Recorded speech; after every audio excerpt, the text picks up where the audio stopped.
I'm going to talk about my Weber Octave Mandolin. This is a model number or serial number 9303301. It's the model Sage number 2. These were hand built by Bruce Weber in Bozeman, Montana. Weber Instruments functioned from 1997 till 2012 when Bruce Weber sold it. A little bit about Weber Instruments. Bruce Weber moved to Bozeman, Montana, I believe maybe in the 90s, something like that. He went working for FlatIron mandolins, and Gibson bought FlatIron while he was there. And he learned how to build mandolins while at FlatIron, and then he much more Lutherie knowledge when he was with Gibson. Eventually, around 97 era, Gibson decided to move the FlatIron division out of Montana back to Nashville. Long story short, Bruce stayed behind, founded his own company, Weber. They were kind of the bee's knees at the time. I remember looking for an upgraded mandolin during this time period, somewhere in the 2000 era, early 2000s. And Weber was the one that I kind of had my sights on. They were pretty high quality and also affordable in American made. So anyway, that's a little about these. So that means this one's at least 12 years old, right? I'd have to probably look up the serial number to figure out the exact age of it. I picked this one up used. I do need to put some new strings on it. They're a little dead sounding,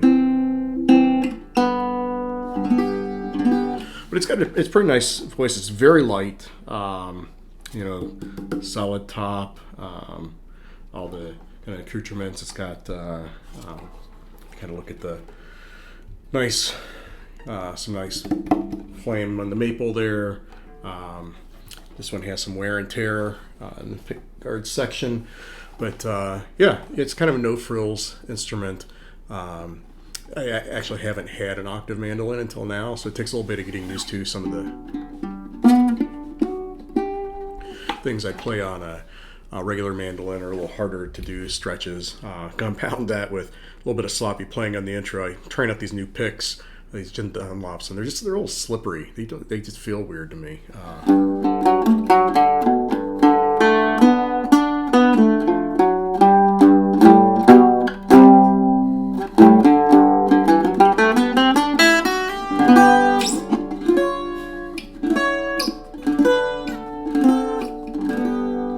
Anyway, it sounds good. It's fun to play. It's easy to play. It's got a nice neck on it. It's very light. So anyway, that's enough about the intro. Let's talk a little bit about octave mandolins. So mandolin family, you're basically, in the lute territory. Lutherie, people that make guitars, banjos, dobros, mandolins, violins, all these things. And the probably well-known secret, not really secret, but most people know, is that mandolins tune the same as a violin, similar scale length. There's not really a standard scale length on a violin. They talk about 3/4, 4/4 size and all that with the kids' violins and all that, but it can vary. In fact, all you have to do is move the bridge a little bit, and you'll change the scale length on a violin. Because they're not fretted, right? And so, but it's the mandolin and the violin are tuned the same. GDEA or GDAE. I'm sorry, GDAE, which is basically the lower 4 strings on a standard tuned guitar flipped upside down. So guitar cheat sheet, you can kind of figure out some of the chord voicings right away. There's some mandolin isms that are out there, especially if you want to play like Bill Monroe and how he kind of does these kind of in chord inversions there. But if mandolin, violin, kind of same thing, except the mandolin played with a pick, double course strings, and it's fretted. whereas a violin is not fretted, played with a bow generally, and just single strings. Although there are some double course violin style instruments that have existed in history. So anyway, that's kind of the starting point. There's also the next size up and kind of next. So you're tuned in fifths, low to high. So the next fifth, if you go down a fourth, or it's a fifth up, is the viola, and there's a corresponding mandolin family member called the mandola that correlates to that in that tuning.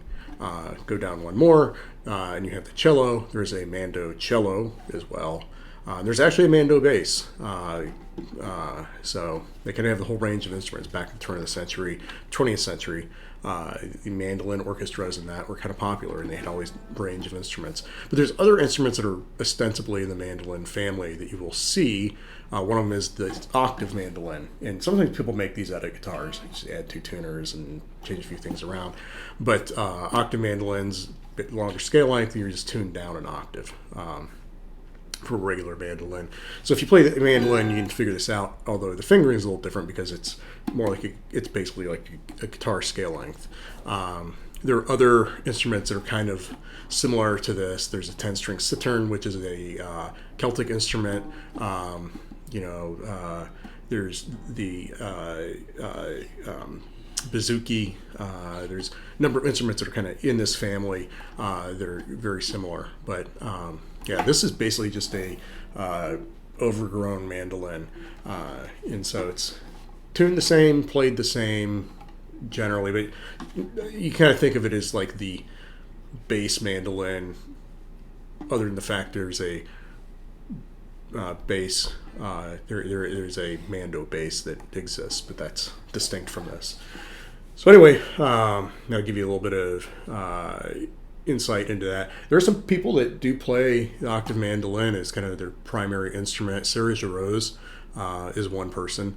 She plays the octave mandolin quite extensively.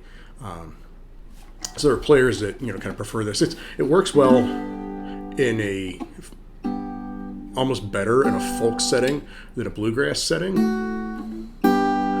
That being said, you can play whatever on it, but the sound, that kind of heavier, darker, deeper sound lends itself a little bit more. A lot of bluegrass tends to have that, the high lonesome vocals and that kind of higher sound that goes along with it. More trebly instruments like the mandolin and the banjo. So anyway, I thought I'd kind of go over this instrument a little bit, and I hope you enjoy it. See you later. I hope you enjoyed that introduction to my Weber Sage mandolin. Again, Sage was kind of his base model, stripped down for someone looking for an affordable mandolin. Basically sold different models like the Fern and the Sage and some of these across different types of mandolins. So you get like a Sage mandolin or octave mandolin or whatever, or a Fern. So they're almost come like trim levels. I did look up the way to read the date codes and serial number. So on Weber mandolins, the first number or two is the year, and the last two digits are the month. So mine starts with a 9, ends at 01, so it was made in January of 2009, which gives me a good sense of when this one was built. There are some active owners groups, clubs for people that owned mandolins, whether they're the Webers or some of the FlatIrons and that were made and signed by Bruce Weber. So I might hit up some of those groups and see what I can learn more about it. Maybe I'll do another video once I put some fresh strings on it. I do have a set of octave mandolin strings there that I need to put on it. So hope you enjoy it, and looking forward to any comments. Thank you. Bye.